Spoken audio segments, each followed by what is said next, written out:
کملی میں لپٹنے والے، رات کو قیام کیا کرو مگر تھوڑی سی رات، یعنی نصف رات یا اس سے کچھ کم قیام کرو یا کچھ زیادہ، اور قرآن کو اچھی طرح ٹھہر ٹھہر کر پڑھا کرو۔ ہم ان قریب تم پر ایک بھاری فرمان نازل کریں گے، کچھ شک نہیں کہ رات کا اٹھنا نفس کو سخت پامال کرتا ہے، اور اس وقت ذکر بھی خوب درست ہوتا ہے۔ دن کے وقت تو تمہیں اور بہت سے شغل ہوتے ہیں، تو اپنے پروردگار کے نام کا ذکر کرو اور ہر طرف سے بے تعلق ہو کر اسی کی طرف متوجہ ہو جاؤ۔ وہی مشرق اور مغرب کا مالک ہے، اس کے سوا کوئی معبود نہیں، تو اسی کو اپنا کارساز بناؤ۔ اور جو جو دل آزار باتیں یہ لوگ کہتے ہیں ان کو سہتے رہو،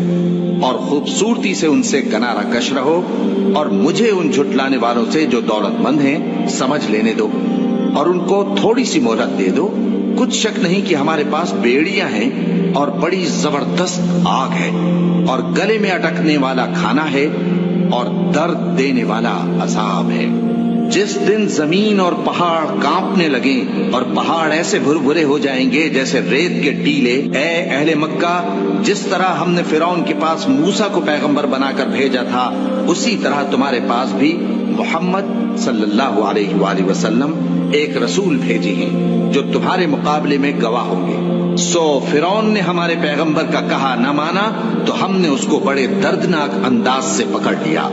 اگر تم بھی ان پیغمبر کو نہ مانو گے تو اس دن سے کس طرح بچو گے جو بچوں کو بوڑھا کر دے گا،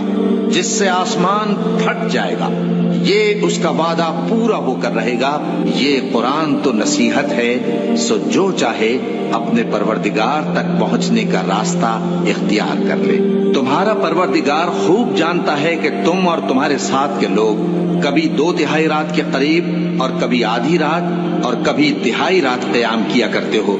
اور اللہ رات اور دن کا اندازہ رکھتا ہے۔ اس نے معلوم کیا کہ تم اس کو نبھا نہ سکو گے، تو اس نے تم پر مہربانی کی، بس جتنا آسانی سے ہو سکے اتنا قرآن پڑھ لیا کرو۔ اس نے جانا کہ تم میں بعض بیمار بھی ہوں گے، اور بعض اللہ کے فضل یعنی معاش کی تلاش میں ملک میں سفر کریں گے، اور بعض اللہ کی راہ میں لڑیں گے، تو جتنا آسانی سے ہو سکے اتنا قرآن پڑھ لیا کرو، اور نماز قائم کرتے رہو، اور زکوٰۃ ادا کرتے رہو، اور اللہ کو نیک نیتی سے قرض دیتے رہو، اور جو عمل نیک تم اپنے لیے آگے بھیجو گے اس کو اللہ کے ہاں بہتر اور صلے میں بہت عظیم پاؤ گے، اور اللہ سے بخشش مانگتے رہو، بے شک اللہ بخشنے والا ہے، مہربان ہے۔